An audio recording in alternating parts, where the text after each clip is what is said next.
नमस्कार, मैं हूं देवेश और आप हैं संत कबीर विद्यापीठ के ऑफिशियल यूट्यूब चैनल पे। आपका बहुत बहुत स्वागत है।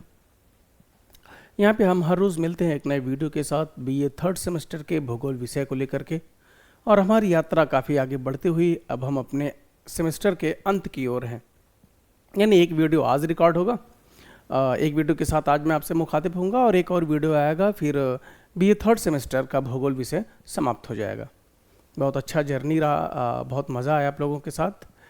आगे मैं आपसे मिलता रहूँगा इसी विषय को लेकर के, लेकिन बीए थर्ड सेमेस्टर के लिए तो ये अंतिम पड़ाव है। जैसा हमने प्रारंभ किया था अपने विषय भूगोल को कि हमने बहुत सारी लंबी यात्रा तय करते हुए पारिस्थितिकी वगैरह के बारे में, पर्यावरणीय स्थिति, जैविक अजैविक बहुत सारी चीज़ें को समझते हुए हम आज इस स्तर पर पहुंच गए हैं कि मानव जीवन में आपदाओं का क्या अर्थ है, जोखिम क्या होता है, उसका प्रबंधन क्या है, उसका प्रकार क्या है और साथ ही साथ हम उससे कैसे सतर्क रह सकते हैं। ये बात आज हम अपने इस पाठ में करेंगे। जैसा स्क्रीन पर देख के आप समझ पा रहे होंगे कि आज के चैप्टर का नाम ही है आपदाएं, खतरे, जोखिम, प्रकार और प्रबंधन। इन विषय पे आपको बहुत सारे वीडियोस मिल जाएंगे, लेकिन स्पेशली आपके क्लास के लिए मैं गारंटी करता हूं कि वीडियो नहीं मिल पाएंगे।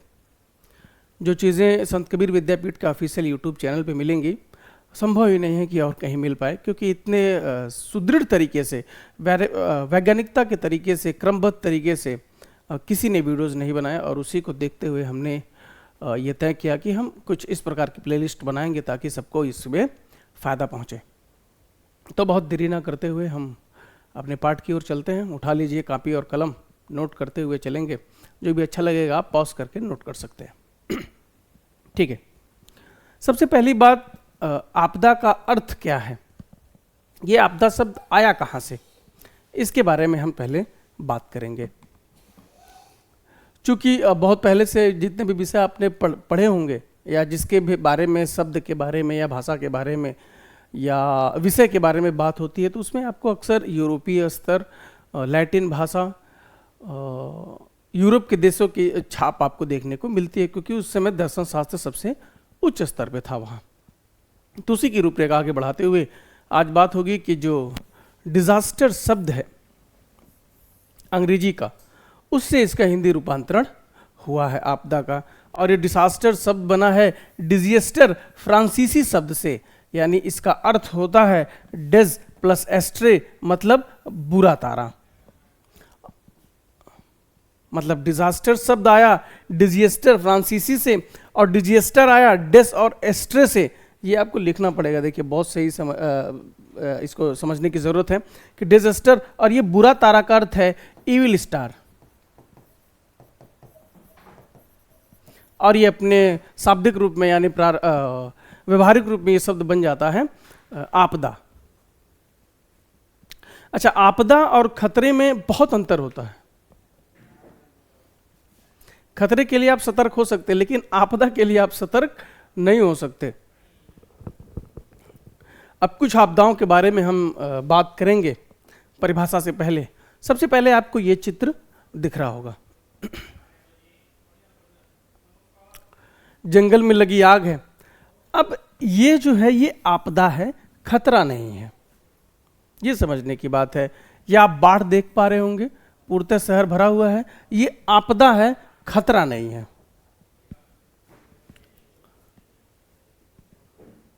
मतलब ऐसी चीजें जो अचानक प्राकृतिक रूप से प्रकट होती हैं और जिनके बारे में हम अवेयर ना हो पाएं, संभल ना पाएं, उसके बारे में हम बहुत कुछ जान ना पाएं, ऐसी जो समस्याएं उत्पन्न होती हैं वो आपदा की श्रेणी में आती है।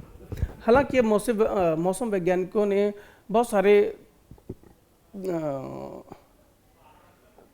क्या कहते हैं भाई उसको, वो आविष्कार कर लिए हैं जिससे हम पहले से अनुमान लगा सकते हैं कि मौसम में क्या बदलाव होने वाले हैं। लेकिन ठीक अनुमान लगाना और सटीक अनुमान लगाना अभी भी बाकी है।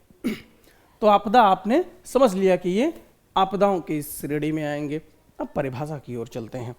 चूंकि हमें एग्जाम की तैयारी भी करनी है तो इस पे भी ध्यान देने की जरूरत है। बहुत समय से चली आ रही समस्याओं, बहुत सारे विद्वानों के बैठने के बाद भी कोई विशेष कर परिभाषा इसकी बनाई नहीं गई। थोड़ा सा हास्यास्पद लग सकता है, लेकिन इसकी कोई विशेष परिभाषा अभी तक नहीं है। लेकिन वर्ष 1984 में संयुक्त राष्ट्र आपदा संगठन,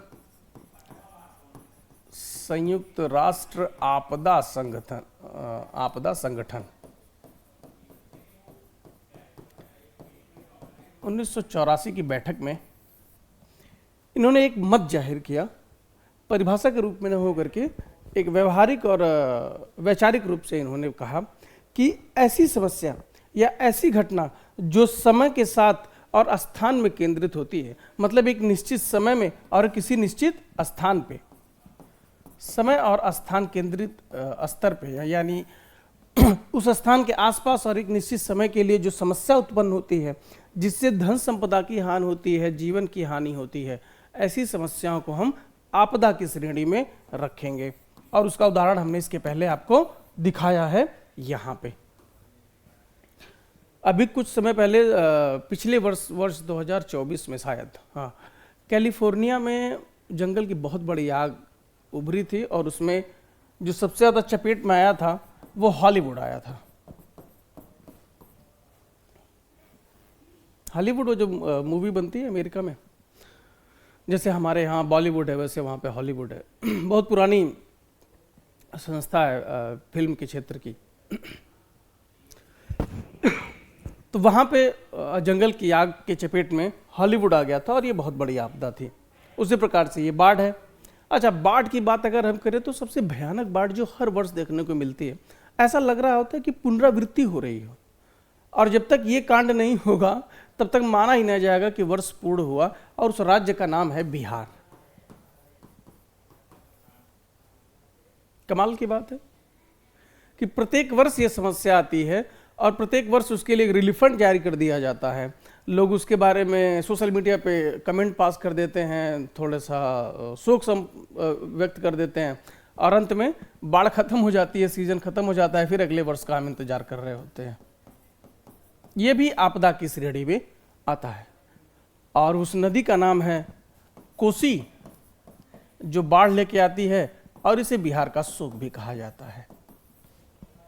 बिहार का शोक हो गया, हर साल का हो गया कि भैया स्थिति सुधरे न सुधरे, कोई विशेष चीज आए न आए, लेकिन ये आपदा जरूर आएगी। और कोसी नदी में बाढ़ आने का कारण ये है कि ये अपने घुमावदार स्थिति की वजह से बाढ़ उत्पन्न करती है। मतलब लगभग पिछले 50 साल में इसने 120 किलोमीटर अपने रास्ते को इसने बदल दिया है, रास्ते को ही बदल दिया। अच्छा, इस आपदा का कारण क्या है मेरे दोस्त? तो उसकी बात यह है ना कि ये अपने साथ बहुत सारी मिट्टी लेके चलती है। और कहीं पे अगर इसका आपने देखा होगा कि नदियां अक्सर मुड़ावदार होती हैं, जिगजैग रास्ते पे, बहुत ज़्यादा नहीं लेकिन मुड़ावदार होती हैं। तो वहाँ पे जब ये नदी चलती है ना, तो जैसे मान लीजिए ये रास्ता है, तो ये कोसी नदी चलती है, पानी लेते लेते लेते यहाँ पहुँची और यहाँ टकरा गई। ठीक है, अब यहाँ पे वो जितना भी मिट्टी अपने साथ लेके चल रही यहाँ जमा कर देगी, और जब यहाँ वो जमा करेगी तो ये रास्ता हो जाएगा बंद, और वो फिर अपना रास्ता बदलते हुए ऐसे गुजर जाएगी। मतलब यहाँ पे तो जो बाढ़ वो ला रही थी, अब उसने गाज कर दिया, अब वो यहाँ भी बाढ़ लेके आएगी। और हर साल ऐसे करके ये 120 किलोमीटर जो है अपना रास्ता बदल चुकी है। और जहाँ भी ये अपनी मिट्टी या वो गाद गिराती है, वहाँ की जो ग्रामीण कृषि है वो नष्ट हो जाती है। कारण ये है कि बहुत सारे बालू के टीले हो जाते हैं और वहाँ पे कृषि होना मुश्किल हो जाता है। तो आपदा हमने समझ लिया, परिभाषा भी हमने देख लिया कि संयुक्त राष्ट्र आपदा संगठन ने 1984 की बैठक में आपदा के बारे में कुछ व्यवहारिक बातें उन्होंने बताई, बहुत सटीक कोई भी बात नहीं बताई है। हालांकि ये जो आपदाएं होती हैं, इनसे जो सबसे बड़ी समस्या निकल के आती है वो जीविका की हो जाती है। जब भी कहीं आपदा आती है तो बहुत सारे जनमानस की हानि होती है, बहुत सारे धन की हानि होती है, और उस देश में गहरा संकट आ जाता है। वर्ष 2015 अप्रैल में, हाँ अप्रैल में 25 अप्रैल संभवतः 25 अप्रैल 2015 को एक बहुत बड़ा भूकंप आया था नेपाल में। ये बहुत पुरानी बात नहीं है, 10 वर्ष पुरानी बात है, और उसकी स्थिति को आज भी नेपाल में महसूस किया जा सकता है। उत्तरी भारत में भी उसका असर देखने को मिला था। लगभग 5.6 रिएक्टर स्केल उसका नापा गया था, और उसमें उस आपदा में लगभग 8,000 लोगों की क्षति होने की बात कही जाती है।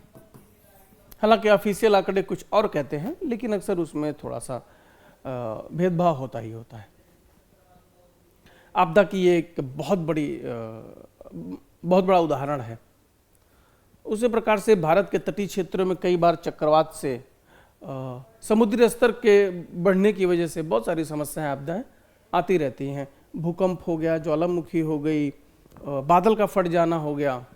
आप उत्तर भारत के एक राज्य है उत्तराखंड, वहाँ पे आप अक्सर देखते हैं कि चमोली में हो गया, उत्तरकाशी में हो गया, केदारनाथ में हो गया कि बादल फट जाने की वजह से बहुत सारी जनसंख्या की हानि हो गई, बहुत सारा धन की हानि हो गई, सड़कें बह गया, धर्मशाला बह गया। ये सारी आपदा की श्रेणी में आती है। और ऐसे ही चीज़ों को देख करके 1984 के संगठन में उन्होंने कहा कि एक निश्चित समय में एक निश्चित स्थान पे होने वाली समस्या को ही आपदा की श्रेणी में लाया जाता है। ठीक चीज़ है। अब आगे बढ़ते हैं। अब ये बात तो समझ में आ गई कि आपदा है क्या। अब उसके खतरे के बारे में भी समझना चाहिए, और खतरे का प्रकार क्या है उस विषय में भी हमें जानने की ज़रूरत है। कि बातें तो बहुत लंबी हो जाएंगी भाई, लेक्चर तो होना ही होना है, लेकिन परीक्षा की दृष्टि से शाब्दिक रूप भी आपको मिलना ही चाहिए। तो उसके लिए हमने स्क्रीन पे ये पीपीटी बना रखी है। ये पर्यावरणीय खतरों में आता है। पर्यावरणीय खतरा वो होता है जो किसी व्यक्ति के द्वारा नहीं किया जाता, जबकि वो स्वाभाविक रूप से पर्यावरणीय प्राकृतिक रूप से वो समस्याएं आती हैं, तो वो पर्यावरणीय खतरे में अपनी स्थिति को बनाता है। मतलब उसमें मनुष्य का कोई हाथ नहीं होता है। उसी में जो पहला आता है प्रकार, वो वायुमंडलीय है। वायुमंडलीय खतरे का अर्थ ये है कि इसमें जो सबसे बड़ी समस्या उत्पन्न होती है वो प्राणवायु की होती है। प्राणवायु का मतलब ये हुआ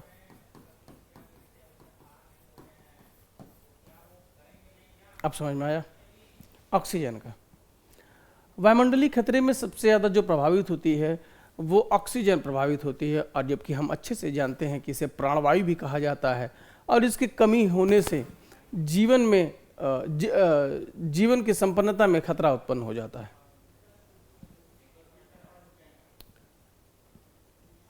अब वायुमंडलीय खतरे का जो सबसे बड़ा कारण उत्पन्न होकर आया वो मानव ही है। चूंकि ये प्राकृतिक खतरा है, इस पे और किसी प्रकार से आप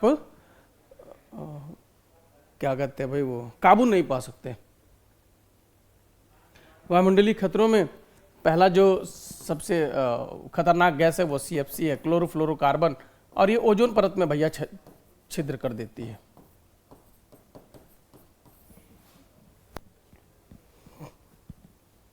अच्छा, मुक्त रूप से ऑक्सीजन पैदा करना बड़ा कठिन है। प्राकृतिक रूप से ही हमें ऑक्सीजन मिल सकता है, उसी के संसाधन से हम ऑक्सीजन प्राप्त कर सकते हैं। इसलिए वायुमंडलीय खतरे के बाद जो स्थिति उत्पन्न होती है उसमें प्राकृतिक रूप से ही हमें सहायता मिल सकती है, इसलिए इसे पर्यावरणीय खतरे में रखा गया है। और भी बहुत सारी समस्याएं हैं जिनमें वायुमंडल के खतरे में मौसम का अनियंत्रित हो जाना, ये तो भैया मानव के हाथ में नहीं है। कारण जरूर हो सकता है, लेकिन उसके हाथ में नहीं है कि ये चीज़ कर देने से ये हो जाएगा। मौसमी खतरों में क्या होता है कि मौसम का जो स्थिति होती है, मौसम से मिलने वाले फायदे जो होते हैं उसमें बदलाव शुरू हो जाता है। यानी जब हमें आवश्यकता होती है उस समय की, उस मौसम की, तो हमें वो नहीं मिल पाता। तो वायुमंडलीय खतरे में इसकी स्थिति भी आती है। दूसरा है जलीय। जलीय खतरा क्या है? जो पर्यावरणीय स्थिति से आती है। जल एक ऐसा संसाधन है जो हमें बहुत कम मिल पाया है। जलीय संसाधन का अर्थ ये है कि जिससे व्यक्ति जीवित है, जिससे मानव की समस्या दूर होती है, वो बहुत कम स्तर पे, यानी मीठे पानी की हमें आवश्यकता होती है, जबकि पृथ्वी पे सबसे ज़्यादा खारा पानी ही उपलब्ध है। इतने बड़े स्तर पे पानी होने के बाद भी हमारे लिए जो आवश्यक पानी है वो बहुत कम रूप में उपस्थित है। लगभग 2.5-3% ही हमारे पास कुल जल है, जिसमें से बहुत ज़्यादा ग्लेशियर के रूप में हैं। और उसकी समस्या ये है कि ग्लोबल वार्मिंग की वजह से वो पिघल रहे हैं और जाके मिल कहाँ रहे हैं भैया, मिल रहे हैं समुद्र में, और इससे उनका जल स्तर बढ़ रहा है। अब जब आप तो जानते हैं कि जब जल स्तर बढ़ेगा तो अपने आसपास की भूमि को अपने में मिलाने की कोशिश करेगा, और वो जलीय खतरा जो है वो हमारे तटीय क्षेत्रों को अपने आगोश में लेने के लिए तैयार है। आगोश मतलब बहा में भरने की बात नहीं है, उसे अपने परिक्षेत्र में ले लेगा, और जब डूब जाएगा तो भैया जय हिंद जय भारत, कहानी समाप्त। जलीय खतरा की बात हो गया। अब तीसरा है स्थलीय खतरा। स्थलीय खतरे की बात यह है कि हमारे रहने के स्थान पे ही जब समस्या शुरू हो जाएगी, प्राकृतिक रूप से खतरा प्रारंभ हो जाएगा, तो भैया हम रहेंगे कहाँ। अभी तो हमने देखा वायुमंडलीय खतरा हमें दुख दे रहा है, फिर जलीय, अब स्थलीय समस्या भी आ गई है प्राकृतिक रूप से। अब इसमें ऐसा होगा कि आ गया भैया भूकंप। अब भूकंप आने के बाद तो ऐसा है नहीं कि गुदगुदाएगा और निकल जाएगा, वो तो बढ़िया अपना प्रभाव डालेगा ही डालेगा।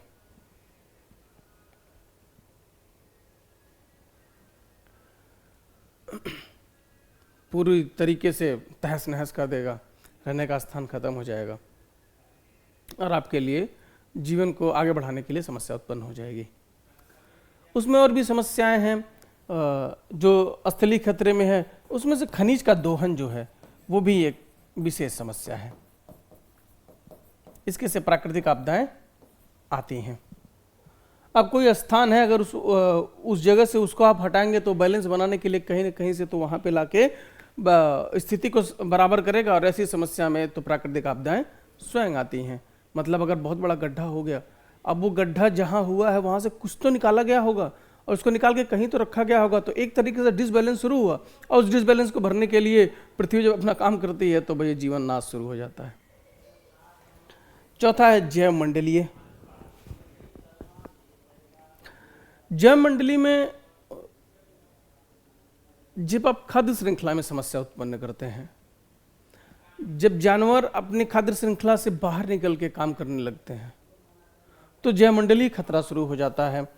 यानी लोगों के जीवन के बारे में, पशु हों, जीव हों, मछलियाँ हों, मनुष्य हो या जानवर हो, सबकी खाद्य श्रृंखला में जब भी समस्या उत्पन्न होती है तो जैव मंडलीय खतरा बढ़ जाता है पर्यावरण के रूप से। कि एक समय ऐसा आएगा कि जिस पे कोई जीव निर्भर है वो समाप्त हो जाएगा, तो उस जीव की संख्या बहुतायत रूप से ऊपर हो जाएगी, और ऐसा एक समय आएगा कि वो जैव मंडलीय स्थिति को, पारिस्थितिकी तंत्र को प्रभावित करना शुरू कर देगा।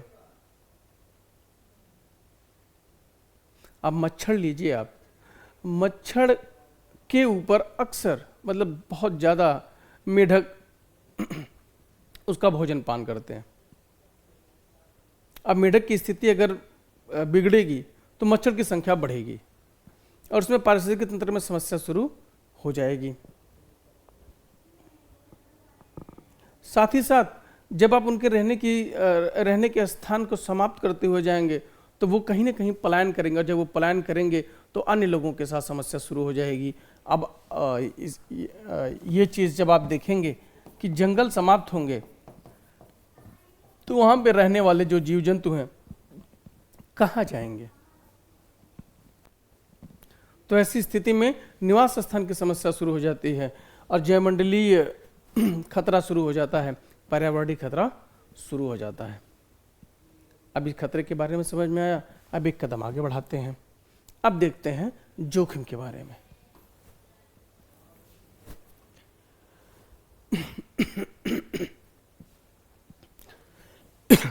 जोखिम एक ऐसी समस्या है जिसके केंद्र में मानव होता है। जोखिम ऐसी चीज है जिसके बारे में हमें पूर्वानुमान होता है, जिसके बारे में हम जानते हैं, जिसके बारे में हमें समझ में आता है कि ये समस्या आने वाली है, ये दिक्कत हो सकती है, इसके लिए आप ये उपाय कर लीजिए। जैसे होटलों में आपने देखा होगा कि एक लाल रंग की पाइप दौड़ती है, उसके कोने पे ऐसे एक छोटा सा बनता है और पतला पतला ऐसे निकला रहता है। मैं जोखिम की बात कर रहा हूँ एक उदाहरण के रूप में। और इस पाइप में पानी होता है, ये पतला बहुत प्रेशर के साथ पानी डालता है, और ये तब के लिए है कि अगर आग का जोखिम होगा तो ये उस पर काबू पा लेगा। खतरे की बात आई,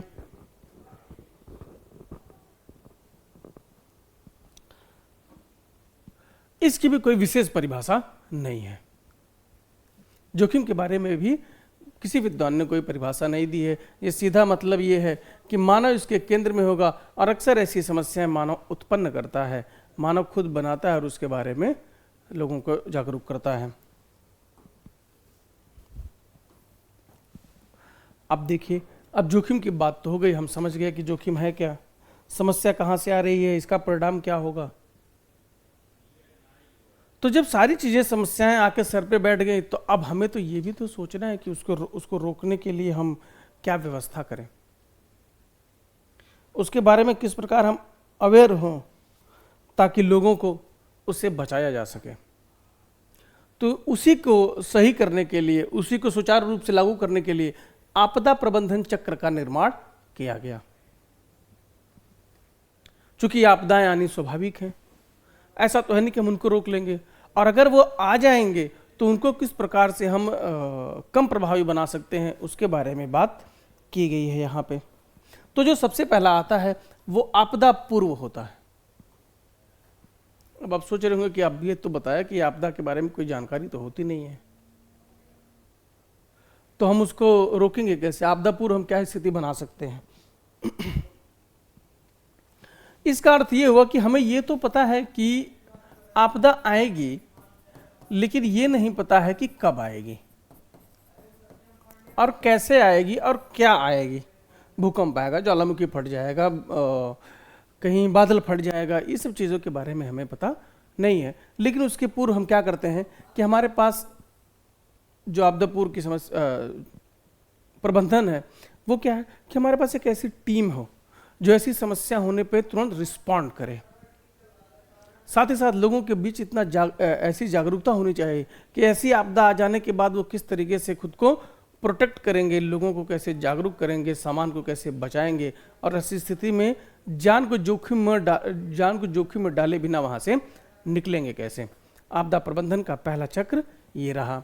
अब दूसरा, आपदा के दौरान।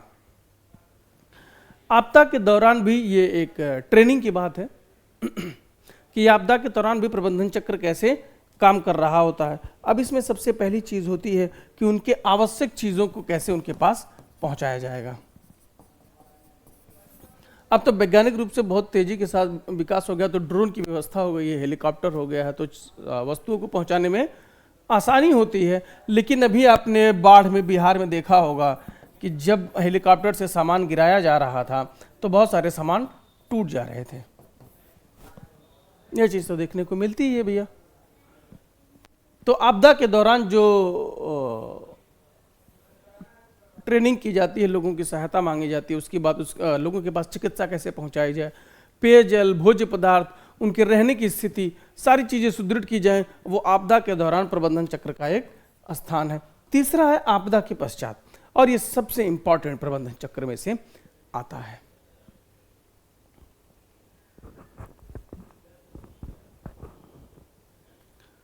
आपदा के पश्चात जो समस्या उत्पन्न होती है उससे निपटारा पाने के लिए इस चक्र को अपनाया जाता है। प्रबंधन चक्र में ये सबसे अंतिम है और सबसे महत्वपूर्ण है। इसकी समय सीमा बहुत लंबी होती है, इसकी बहुत ज़्यादा आवश्यकता नहीं पड़ती, पहले से किया कराया कार्य है। इसकी अवधि सबसे कम होती है, यानी द्वितीय जो प्रबंधन चक्र है आपदा के दौरान, इसकी अवधि लगभग बहुत कम होती है। लेकिन उसके बाद जो तीसरा स्थान आता है, जब भी आपसे प्रश्न पूछे कि आपदा प्रबंधन चक्र में सबसे ज़्यादा समय किस चक्र में लिया जाता है, तो वो है आपदा के पश्चात। अब इसमें आपदा के पश्चात जो निर्णय लिए जाते हैं वो यहाँ पे मैंने लगा रखे हैं। सबसे पहला रोकथाम की बात करते हैं। रोकथाम, अब आपदा आ गए, भूकंप या कोई भी बादल फटने का, तो सबसे पहले देखेंगे कि कितना ज़्यादा नुकसान हुआ और वो उसी स्थान पर रुक जाए, वो समस्या आगे ना बढ़े, जो लोग उससे प्रभावित ना हो, ऐसा ना हो कि वो भी इस आपदा के पश्चात प्रभावित हो जाएं। यानी अगर भूस्खलन हो रहा हो तो वहाँ पे सबसे पहले ही लोगों को बाहर निकाल लिया जाए। दूसरी तैयारी की बात हो रही है। तैयारी का अर्थ यहाँ पे,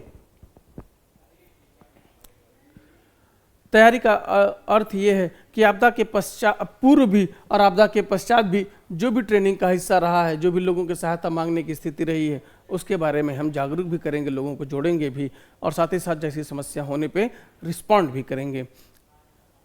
चौथा है राहत। अब राहत को दोनों चीज़ों से समझा जा सकता है। सबसे पहली चीज, आपदा के समय ही में ही राहत पहुंचाने की बात, लेकिन आपदा के पश्चात जब चीजें सुदृढ़ हो रही हैं, धीरे धीरे सुधार की ओर जा रहा है, तो उन्हें किस प्रकार से राहत मिल रही है। वर्ष 2021 में कोरोना आया था, तो उसमें शुरू में आपने देखा होगा ना कि लोगों की सहायता करने शुरू कर दी, सहायता कर रहे थे, और पता चला ना कि 10 दिन बाद सहायता की कमी हो गई। अब उस आपदा में ये उदाहरण आप समझेंगे तो आपके दिमाग में तुरंत बत्ती जलेगी कि 10 दिन तक तो सहायता मिल रही है, जबकि उस 10 दिन के अंदर जो लोग थे वो अपनी सहायता स्वयं कर सकते थे, उतनी व्यवस्था थी। असल में सहायता क्या हुई, आपदा के पश्चात उन्हें सहायता की आवश्यकता थी, और तभी सहायता की कमी होनी शुरू हो गई थी, सामाजिक रूप से। सरकार की बात यहां मैं नहीं कर रहा हूं। इसीलिए यहाँ पे राहत की बात की गई है आपदा के पश्चात वाले में, कि जब उन्हें सबसे ज़्यादा आवश्यकता उस समय होती है जब आपदा खत्म हो चुकी होती है, उसका हाव हल्ला खत्म हो गया होता है, समाज में लोग उसके बारे में सोचना बंद कर देते हैं, तो सबसे ज़्यादा राहत की आवश्यकता यहाँ पड़ती है, पूर्व में भी, दौरान भी और पश्चात भी। उसके बाद समस्या आती है पुनर्वास का। अब लोगों को घर लूट गया है, वो कहाँ रहेंगे, कैसे रहेंगे, कैसे उन्हें कहाँ बसाना है, जो स्थिति बदल चुकी है, जो हाँ वो पहले रहते थे। अब कहीं समस्या, मान लीजिए बाढ़ आ गया तो बंधों पे लोग जाके निवास करने लगते हैं, वो तो परमानेंट है नहीं। ऐसी चीज़ों को समझने के लिए, सुधारने के लिए पुनर्वास की व्यवस्था की जाती है कि अब से भाई आपदा के पश्चात इन्हें फिर से बसाया जाए। उसके बाद नंबर आता है पुनर्निर्माण का। अब बसाने की बात तो हम उनकी जगह पर लेके चले गए, लेकिन जो समस्या उत्पन्न हुई, जो उनका निवास खत्म हो गया, मिट्टी बहा ले गई या नदी में कट गया, घर गिर गया, तो उसके लिए जो आपदा प्रबंधन चक्र है वो पुनर्निर्माण की व्यवस्था भी करता है, और लास्ट में पुनरुत्थान की बात करता है, और ये सबसे अंतिम और जरूरी चीज़ों में से एक है। यानी आपदा के पश्चात आपदा प्रबंधन चक्र में पुनरुत्थान का अर्थ है कि अब उनको भाई स्थान दे दिया गया, राहत सामग्री पहुंचा दी गई, पुनर्वास दे दिया गया, पुनर्निर्माण कर दिया गया। अब उनकी जीविका कैसे चलेगी, चीज़ें कैसे उनके पक्ष में आके गिरेंगी, इन सब चीज़ों को एक साथ लेकर के उनके जीवन को आगे बढ़ाने के लिए व्यवस्था की जाएगी। और ये अक्सर करके जो है सरकार ये सारी चीज़ें उपलब्ध कराती है, और बहुत सारे समाजसेवी भी इसमें अपना साथ देते हैं। जैसा अभी आपने देखा होगा वर्तमान में जो समस्या चल रही है पंजाब में, हिमाचल प्रदेश में, उत्तराखंड में, अक्सर बिहार में, बाढ़ के समय में लोग अपना बड़ा दिल करके आगे आते हैं और उनके पुनरुत्थान में अपना मदद करते हैं। तो ये रहा आज का कार्यक्रम, आज का वीडियो। कैसा लगा हमें कमेंट करके ज़रूर बताइएगा, और सब्सक्राइब करिएगा ताकि हमारे साथ आप जुड़े रहें। जय हिंद।